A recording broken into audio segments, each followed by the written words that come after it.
झाला महार पंढरीनाथ, झाला महार पंढरीनाथ, काय देवाची सांगू बात, काय देवाची सांगू बात. झाला महार पंढरीनाथ, झाला महार पंढरीनाथ. नेसला मळीन चिंधोटी, नेसला मळीन चिंधोटी, घेतली हातामध्ये काठी, घेतली हातामध्ये काठी, घोंगडी टाकली पाठी, टाकली पाठी, टाकली पाठी. करी दोहार दरबारात, करी दोहार दरबारात. झाला महार पंढरीनाथ, झाला महार पंढरीनाथ. मुंडाशात बांधली चिठ्ठी, मुंडाशात बांधली चिठ्ठी, फेकतो तुडून जग जेठी, फेकतो तुडून जग जेठी. दामाजीन विकली जी कोठी, विकली जी कोठी, विकली जी कोठी. त्यात घ्याव दाम पदरात, त्यात घ्याव दाम पदरात. झाला महार पंढरीनाथ, झाला महार पंढरीनाथ. खळखळा ओटिल्या मोहरा,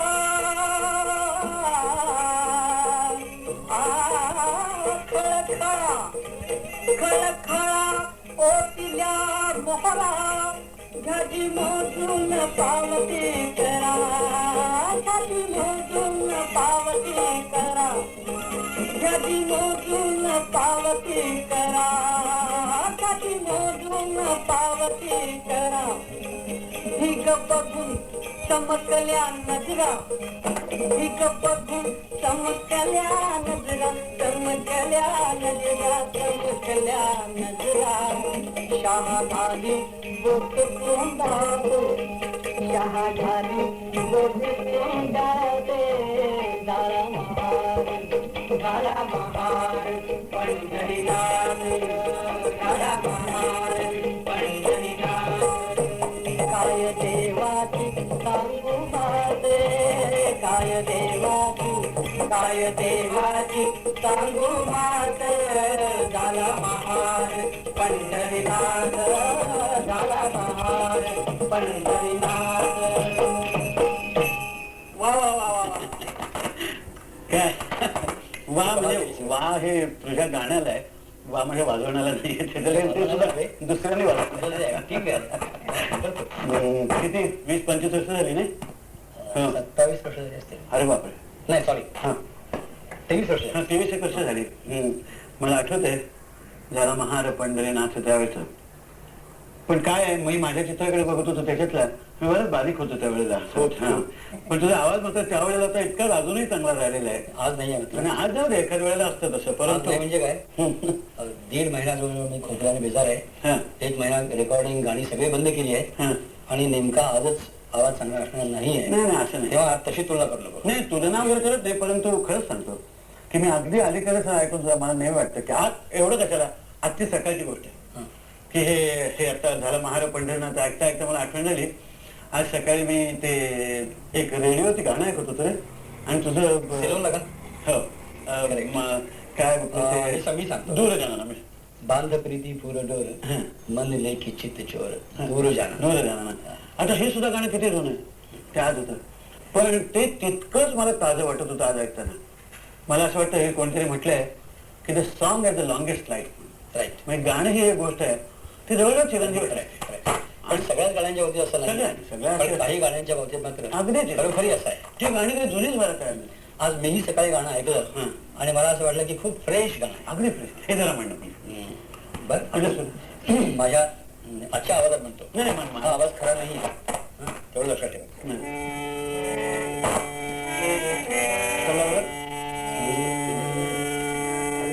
बांध प्रीति मन लेके चेते छोड़े दूर जाना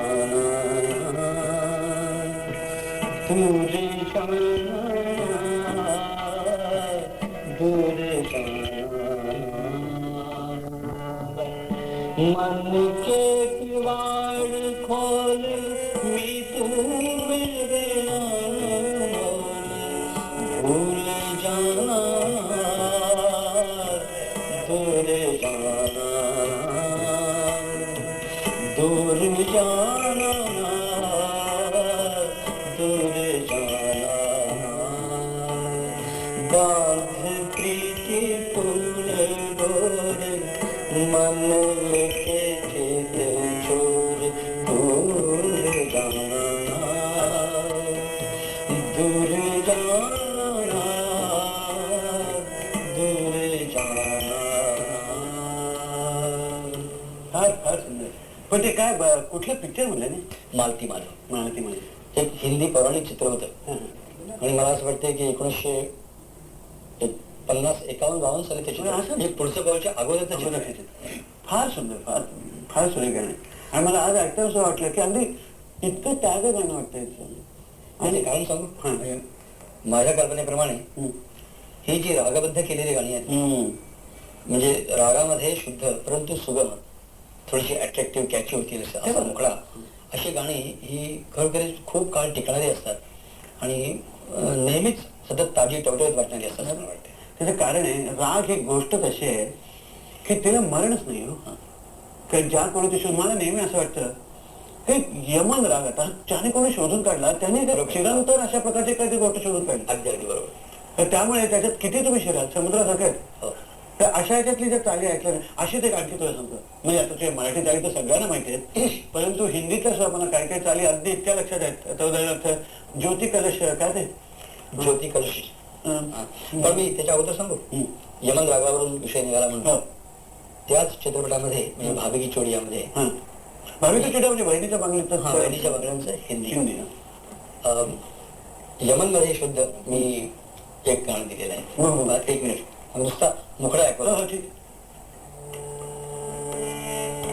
लालो गाती गीत गाती लालो गाती गीत गाती दीपों में प्रीत गाती लालो गाती गीत गाती दीपों में प्रीत गाती लालो गाती प्रीत गाती. शेवटची जागा म्हणजे आपल्या नाटकात पण ज्योती कलश सर छान फार सुंदर आहे. जरा एक आठवण सुंदर म्हणजे असं आहे की ते शुद्ध रागातलं गाणं आहे. तेव्हा एक तो काय आपण ती भोपाळी आहे आणि भोपाळीला जी एक पवित्रता सॅन्टिटेशन आहे बरोबर तशी ती त्यामध्ये बरोबर साधली गेली आहे म्हणून ते चांगलं वाटतंय. म्हणतो पा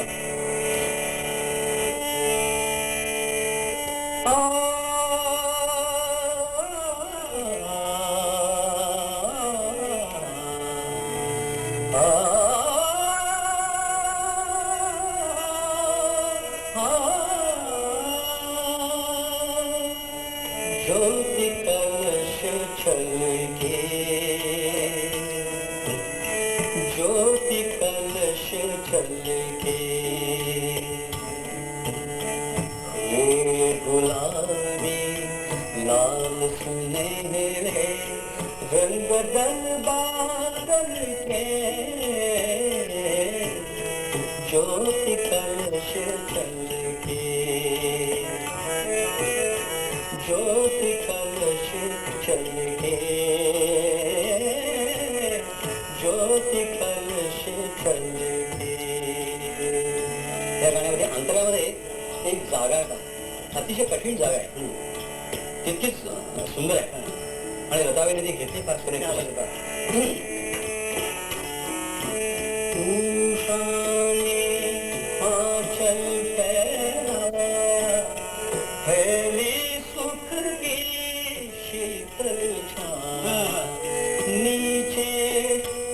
आंचल के नीचे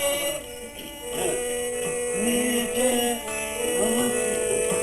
उषा ने आंचल फैलाया, फैली सुख की शीतल छाया, नीचे आंचल के नीचे आंचल के ज्योति कण से चले. हे याच्यावर मला आठवलं भोपाळी म्हटलं. भोपाळ्याला जनरली आपण निष्काळाच्या अंगानेच जाणं बरं दिसतं. अर्थात हे तर उघडच आहे की सुरांचे संस्कारच असतात आपल्याला. मला पुष्कळदा विचारत असतो, बरं काम करा रात्री का, तम करा सकाळी का. तर मी नाही म्हणतो की ह्याला कारण काही नाही बरं का. म्हणजे उदाहरणार्थ असं आहे की नमस्कार हा आपण असा हात जोडून का करायचा आणि असा हात जोडून का करायचा, याला काही कारण नसतं. हे संस्कार तर ते निर्णय संस्काराचा आपण चाल करताना जर फायदा घेतला तर ते चांगलंच होतं ना. आता बघ, मला अजूनही सारंग वाजायला लागलं ना कुठेतरी सनीवरती वगैरे, तर मला लग्नाची पंगत बसलेली आहे बरं का. त्याच्यानंतर उदबत्तीचा वास येतोय वगैरे असंच वाटतं. तसं ह्या देशकाराचं आहे. तशी तुझी एक देशकारातली चाल होती, तुला आठवत असेल. जनाबाई पिक्चर मधली असावी ती. मी सांगतो, माडगुळकरांनी लिहिलेली. आता तुझी गाणी आणि माडगुळकरांनी लिहिलेली हे पुन्हा म्हणायची काय गरज नाही. समीकरणच आहे खरोखर. तुम्ही दोघांनी काय महाराष्ट्राला दिलंय मराठीत, त्याला काही तोड नाहीये. तर प्रभात समय झाला आता जागा.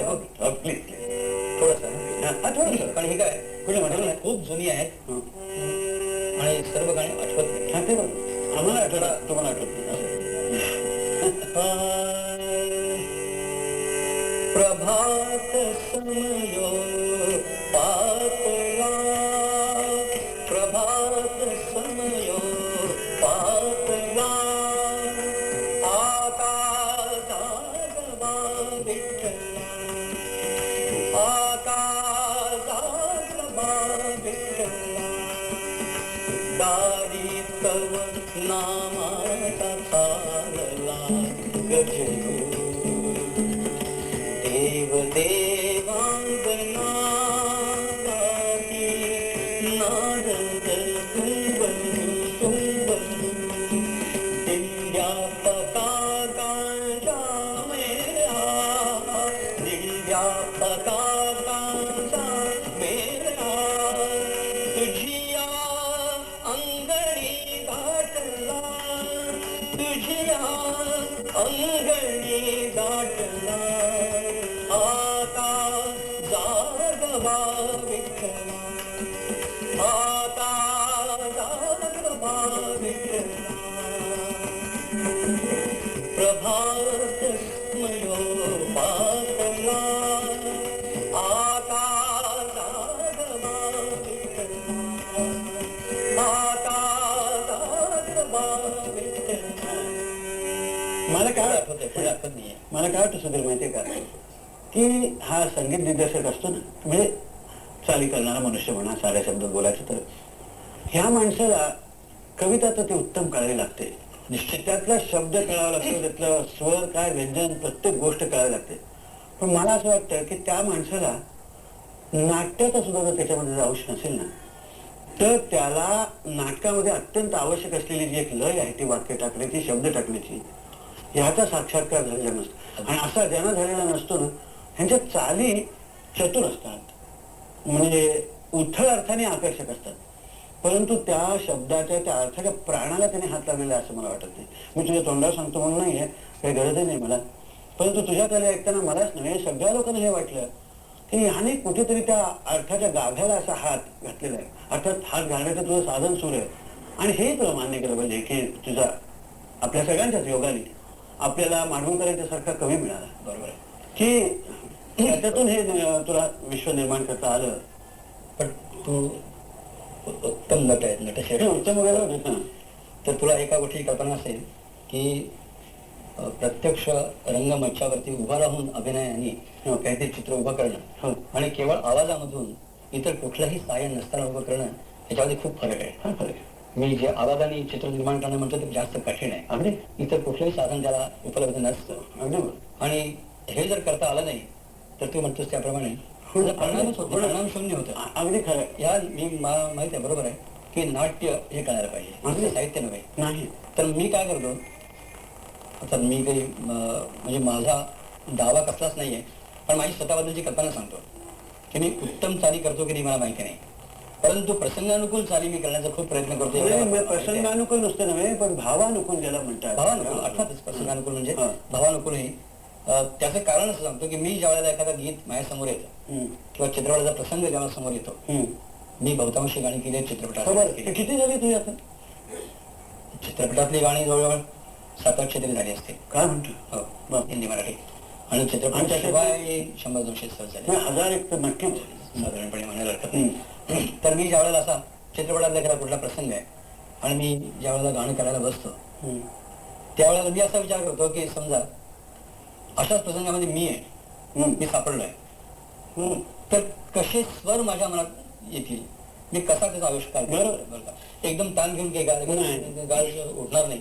नाटकामध्ये असं असतं पुष्कळ वेळेला, चुकीचं आहे पण चुकीचं आहे, पण तो असतो पुष्कळ वेळेला की काहीतरी प्रसंगानं हे पहा प्रिय म्हणून एकदम ते गायला सुरुवात करतात. हे पहा प्रिय म्हणून दम देतात ते गाण्यातून. तसं नसतं ते. प्रिय पहा रात्रीचा समय सरणी येतो उशक काल हा, ह्याला 2-4 ताण तिथं प्रिय पहा म्हणजे तिथे आग लागले असं सूर्योदय झाला असं नाही वाटतं. तो विषय आपण मी अशा वेळेला करतो, प्रामाणिकपणे प्रयत्न करतो की तो प्रसंग माझ्या डोळ्यासमोर उभा करतो. मी असं म्हणतो की मीच त्या प्रसंगामध्ये मीच ती भूमिका करतोय आणि मीच ते गातोय, तर मी कसं गाईन, कशा तऱ्हेचे स्वर माझ्या गळ्यामधून येतील, कशा तऱ्हेचा आविष्कार मी करू शकेन.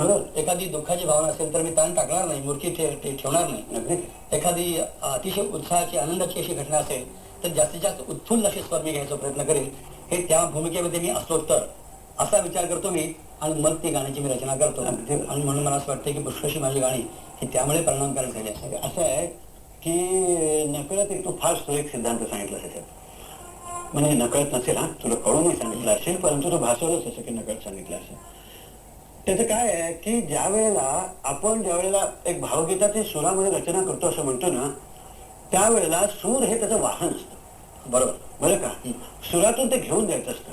बरोबर. आणि सुरातून घेऊन जाताना ते वाहन निराळं आहे आणि त्याच्यावरती एक शब्द बसला असं न दाखवता जणू त्या दोन्ही गोष्टी एकदम आल्या तुमच्या समोर असं तुम्हाला दाखवत असतं. पुष्कळ वेळेला रंगभूमीवर काय चाली करताना काय हे लोक काय करतात की आपलं संगीतातलं प्रावीण्य दाखवत जातात. संगीतातलं प्रावीण्य हे तुमचं तिथे सुप्त सरस्वती सारखं पाहिजे. मग ते तुम्हाला जर दिसलं हे संगीत, म्हणून मी सांगतो ना की एखाद्या वेळेला गाण्यामध्ये काय पीस सुंदर आहे असं म्हणायला लागले की म्हणतो नाही हे पीस चिकटवलेलं आहे, म्हणजे अंगावर फुललेलं नाही असं मला वाटतं. तर तो त्याच्यामध्ये घोळून अशा प्रकारचा हा आला पाहिजे. आणि असा जर घोळून आला स्वर त्या शब्दामध्ये तर तू म्हणतोस तशा प्रकारची तन्मयता. हा तन्मय शब्द फार महत्वाचा आहे बरं का. त्यासारखं त्यातलं असं, आणि तू म्हणास ना मी त्याच्यात एकरूप होतो आणि म्हणून, पण हे जे एकरूप होणं आहे हे माझ्या मताने एका चांगल्या सुंदर संगीताचेच नव्हे तर इथं सुद्धा जीवनातले चांगले संस्कार झालेल्या माणसाचं हे एकरूप होणं आहे तुझ्या बाबतीत मला वाटतं. म्हणून मी तुला म्हणतो की तुझं अगोदर पाध्यभवनच्याकडे संगीताचं शिक्षण झालं, ते त्यामुळे पाया तुझा हे आता सुद्धा झाला. आता मला असं सांग की त्याच्यातून आपण हे ललित संगीताकडे जावं. ललित संगीताचा दुसरा शब्द नाही मला सापडत, म्हणून मला सुगम संगीत आवडत नाही शब्द, कारण संगीत हे सुगम नाही. गझल सुद्धा तितका संगीत हे जास्त कठीण आहे. गझल सुद्धा तितका दुर्गम आहे जितका ख्याल हा दुर्गम आहे. परंतु ह्या ललित संगीताकडे जाताना आपण तिथे काय ते करावं असं वाटणारं काही कारण घडलं का असं एखादा आयुष्यात? मला कारण आठवत आहे, मी सांग. लहानपणी मी कोल्हापूरला मेळ्यामध्ये गात असे. हो मला माहिती संगीत मेळा नाही, मग श्रीकृष्ण संगीत मेळा. मग मी मेळा काढला होता स्वतःचा 2-3 जणांचे मिळून आदर्श संगीत मेळा म्हणून. तर त्याच्यामध्ये लक्ष्मण बेरळेकर त्यावेळेला गात, आणि पुरुषोत्तम सोळंपूरकर गेला विचारा. अतिशय अप्रतिम गाणारा होता, अप्रतिम उत्तम आवाजाची देणगी या दोघांना लाभलेली. तर हा लक्ष्मण बेरळेकर गायचा, एखादी गझल गायचा किंवा एखादं अतिशय लाईट असं गाणं गायचं. आवाज इतका सुंदर, हरकती गुरकती इतक्या वंडरफुल निघायच्या की सगळ्या मेळ्याचा सगळा रंग पाठून जायचा त्याच्या गाण्यामध्ये. आणि मी शास्त्रशुद्ध 2-3 गाणी म्हणायचं. परंतु मला असं स्वतःला भासत असे की माझं गाणं झाल्यानंतर त्याचं गाणं ऐकलं की माझं गाणं पुसलं जायचं. माझा आवाज जास्त चांगला असून सुद्धा बाल आवाज म्हणजे पुष्कळ चांगले होते. तर हे ज्यावेळेला मी पाहिलं तेव्हा मला असं वाटलं की बाबा आपल्याला असं का नाही गाता येणार, का येऊ नये. यायला पाहिजे. आणि असं वाटायचं की ह्यांना परमेश्वराने ह्यांना काहीतरी एक विलक्षण वरदानच दिलं आहे, म्हणून यांना अशा उत्तम हरकती घेता येतात, मूर्त्या घेता येतात, फार इतकं रंगवता येतं, ढंगदार गाणं करता येतं. आणि ते मला का करता येत नाही याचं मी छंद घेतला मनामध्ये. बरोबर.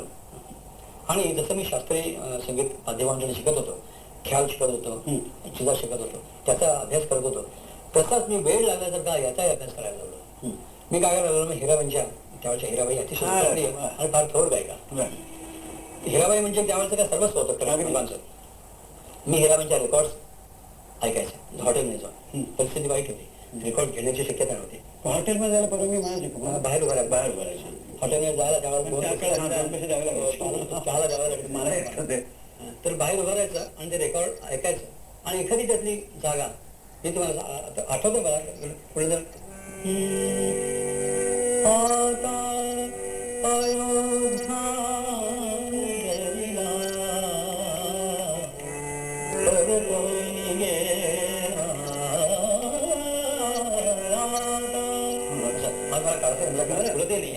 फार चोरून गावं लागतं. पण अशा ज्या जागा ज्या कधी आमच्या स्वप्नात सुद्धा नव्हत्या त्या बाहेर तसं मी ऐकायचा आणि वेळ लागल्यानंतर 24 तास पाठ करायचा. असं करता करता मी लहानपणी मुंबईला शिकायला आलो आणि मी बालगंधर्वांचं नाटक पाहिलं. माझे वडील मला घेऊन गेले नाटकाला, स्वयंवर असेल बहुधा. आणि ते नाटक आणि ते त्यांचं गाणं ऐकलं आणि मी अक्षरशः वेळा म्हटलं अप्रतिम सौंदर्याचा जर नमुना कुठे असेल गाण्यावर तर तू या ठिकाणी. लईचे अतिशय उत्तम जर दाग कुठे मिळत असेल तर ती फक्त या ठिकाणी शब्दांचं टाकणं. मला ते फारसं त्यावेळेला कळत नव्हतं, पण एवढं कळत होतं की हे काहीतरी अभूतपूर्व आहे, स्वर्गीय आहे असं वाटत होतं. आणि तो छंद घेतला मी. आणि मग नारायणरावांच्या रेकॉर्ड्स ऐकायचा, त्याचा अभ्यास करायचा आणि गाणी पाठ करायचा. इतकी पाठ केलेली मी सही गायचा प्रयत्न करत असे की एकेकाळी 1939 साली ओडियन कंपनी होती, जर्मन कंपनी होती त्यावेळेला, आणि रळे म्हणून अक्षय प्रमुख होते. ते गंधर्वांची गाणी माझ्या आवाजामध्ये त्यावेळेला रेकॉर्ड करणार होते. ज्यावेळेला गंधर्व फुल फॉर्म मध्ये होते त्यावेळेला सुद्धा इतका मी गंधर्वांच्या गाण्याचा अभ्यास केला होता. अर्थात गंधर्वांच्या गाणी माझ्याकडून घेणार होते, याचा अर्थ असा की कुठली तरी नक्कल भ्रष्ट ते माझ्याकडून घेणार होते. एवढंच नाही. पण मला असं वाटतं परमेश्वरासारखं कोणाला होता येत नाही. खरं मी त्यांना परमेश्वर म्हणतो. अगदी तू ते म्हणालाही आहेस मागे की बालगंधर्व आणि हिराबाई या दोघांचे संस्कार, माझे संबंध. आणि हे मी असं म्हणेन की तुझ्याचवरती असं नाही की आपण सगळे त्या पिढीतले हे ज्या गाण्याच्या क्षेत्रामध्ये काही गुणगुण करायला आलो बरं का, ते सगळेजण तेच संचित घेऊन आलेले होते. आणि आज सुद्धा बालगंधर्व, मास्टर कृष्णराव आणि हिराबाई एका दृष्टीने ह्यात. आणि तसं बघायला गेलं तर हिराबाई म्हणजे सुद्धा बालगंधर्वच पुन्हा त्याच्यामध्ये कोंडून भरलेला. आणि शेवटी त्याचं हे बालगंधर्वांच्याकडे जातं. आणि ह्या बालगंधर्वांच्याकडे जर जातं याचा अर्थ असा की त्यांनी सुद्धा ते जे काही खाडीकरांची गाणी होती म्हणा किंवा देवलांची गाणी होती म्हणा, त्या गाण्यामधल्या शब्दांना त्या सुरात इतकं सुंदर घडवून दिलं. आणि दुसरं तुझ्या गाण्यामधलं वैशिष्ट्य आम्हाला सगळ्यांनाच वाटतं, सगळ्यांना, म्हणजे तुझं गाणं जे आहे, म्हणजे तू स्वतः म्हणताना काय किंवा चाली दिलेलं असताना काय, तुझ्या गाण्याने गाणे पण कधी सोडलेलं नाही. याचं कारण कसं आहे की मुद्दा म्हणून निराळरीतीने ते अंक करून दाखवा असं तू केलं नाहीच, म्हणून ते सहजरीतीने फुललं. तर तू आता म्हणत होता चौगावगाने की ते बालगंधर्वांचे संस्कार झाले त्यातून झाले, हे अगदी खरं आहे आपल्या सगळ्यांच्या. माझ्या सर्वच गाण्यावरती आतापर्यंत सुद्धा बालगंधर्वांच्या गाण्याची विलक्षण सगळं आहे. याचं कारण आहे. आणि म्हणून महाराष्ट्रामध्ये चटकन हे आपलं गाणं वाटलं याचं कारण कसं आहे, त्या जवळजवळ 50-60 वर्ष त्या एका अप्रतिम गाण्यावरती आपण पोहोचले गेलेलो आहोत. बरोबर, सगळ्यात गेलेलो. परवा कुमार गंधर्वासारखा मनुष्य मला म्हणाला, अजून मला म्हणाला सुजन कसा म्हणत होता सू त्याने नक्की कुठे ठेवलं हे आठवत नाही, म्हणजे पकडता येत नाही. चिल्लय असं सुंदर दाखवलं यातून आलं.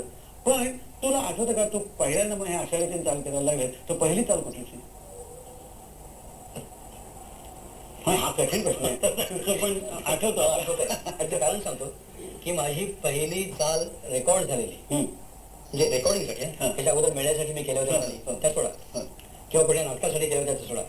परंतु ग्रामोफोन रेकॉर्ड करण्यासाठी म्हणून केलेली माझी पहिली चाल ही मी स्वतः गायली आहे. पण ती रेकॉर्ड झालेली नाही. पहिली चाल माझ्यासाठी मी केली, पण माझ्या एका मित्रासाठी केली होती.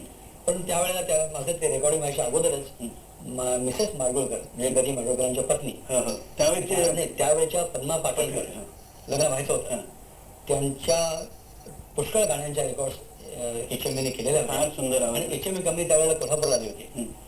आणि त्यावेळेला मी एका गाण्याला चाल लावली ती माडगुळकरांच्या, आणि ती माडगुळकरांना इतकी आवडली की ते म्हणाले जे ठीक आहे तुम्ही पद्मावती गाणं रेकॉर्ड करा. आणि मग मी ते गाणं आठवण त्यांना बसवलं. ते माझ्या आयुष्यातलं पहिलं रेकॉर्ड झालेलं गाणं. मला तुझं मुखडा आठवतो फक्त, पण आठवत नाहीये.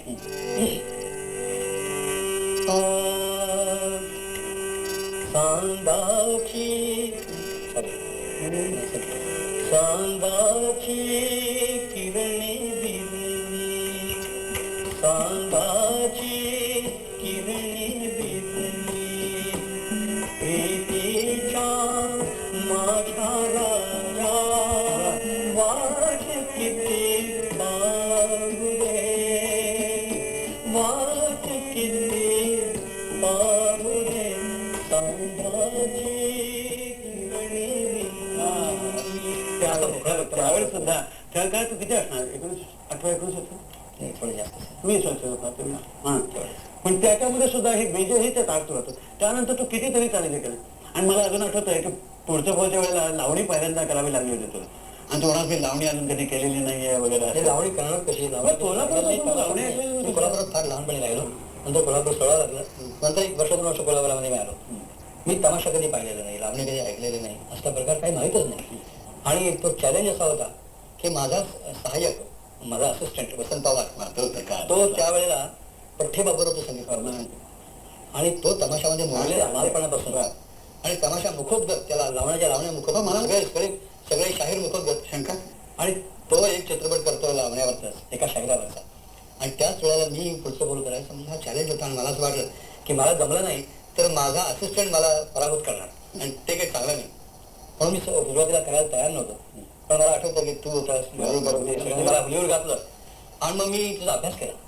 ते तमाशाचे फर्स्ट स्टुडिओ आणले आणि ऐकले, पाहिलं की ते काय म्हणतात, कसं म्हणतात, त्यांचा तो ढंग कसा असतो, जे विचार कसे असतात. एक चमत्कारिक काहीतरी सौंदर्याचा नमुना दिला असतो, विलक्षण. आणि तो इतका उत्स्फूर्त आणि जिवंत असतो, त्याची नक्कल करणं फार कठीण असतं. पण नक्कल करण्याचा प्रयत्न केला मी. ते म्हणा आला नाही तो नाही कुठलं नाही डोईवरी पाणी जाणं. डोईवर त्याच्यापेक्षा मी सांगतो. मी एक ते याच्यामध्ये एक काय म्हणतात त्याला, राजधानी धन्य हस्तिनापुर, असे काय राजधानी धन्य, राजधानी धन्य, राजधानी हस्तिनापुर, आमचं होतं हस्तिनापुर, उंच उंच इमारती, भारी उंच गापुर, गुणवंत राजाच्या ठरला प्रतापीचे रे, गुणवंत राजाच्या ठरला प्रतापीचे रे.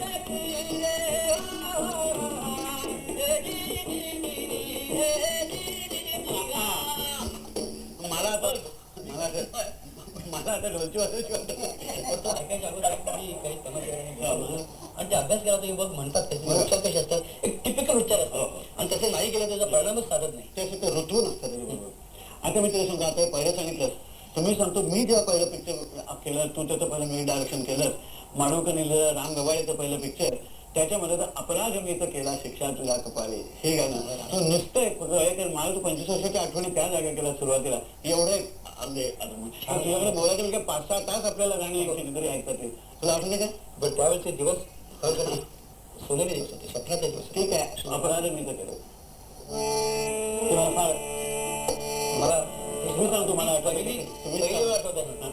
मला आठवत आहे की तू शब्द आठवत शब्द आठवत अपराध मीच केला, शिक्षा तुझ्या कपाळी,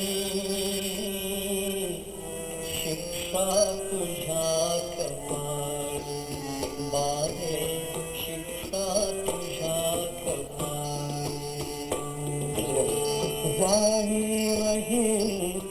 माझा हृदयात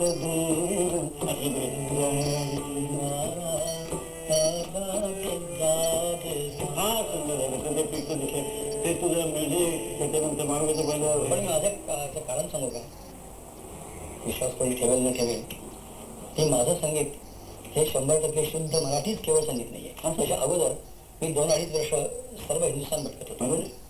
आणि बंगाल, बिहारपासून आसामपासून पंजाब, राजस्थानपर्यंत सर्व तऱ्हेचे संगीत मी ऐकत होतो, गात होतो.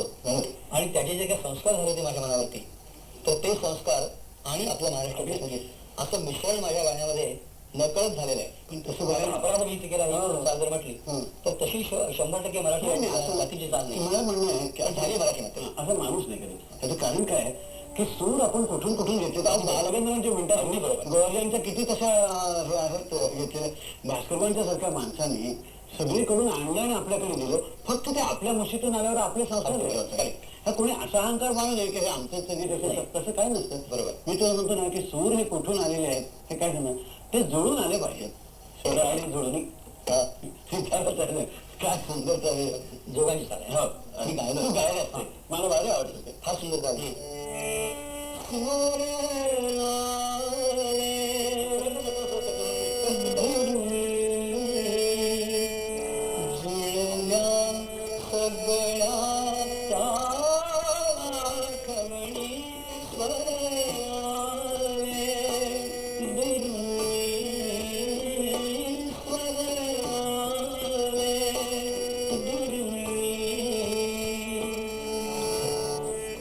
सगळ्या आठवणी असंच झालं आज मला हे पहिल्यांदा पिक्चर बघताना.